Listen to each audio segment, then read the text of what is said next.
In this video, I'm going to show you how to open your PNG letters or any images as layers in Photoshop. So first you will go to File in the top left-hand corner. You can do this in the home screen or in an open document. Then go to Scripts and select Load Files into Stack. Once you click on that, you can choose either Files or Folder. I'm going to choose Folder, but if your files are saved individually, you can choose Files and select them one by one. Now we are going to click on Browse and find the folder or files on your computer. I'm going to select this Aqua Glitter Alpha set and click Open. Then it will load them all in here. Then click OK. That will open up a new document and it will start to add all of the images here in the Layers panel.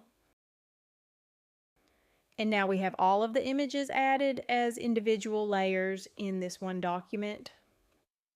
So now that you have all your letters or images here, you can edit them or you can save them as an OTF font. If you want to learn how to make OTF fonts in Photoshop, I do have a video for that I will link it below. And that was just a quick video showing how to open up multiple images or letters as layers in Photoshop. Hope you found this video helpful. Thanks for watching.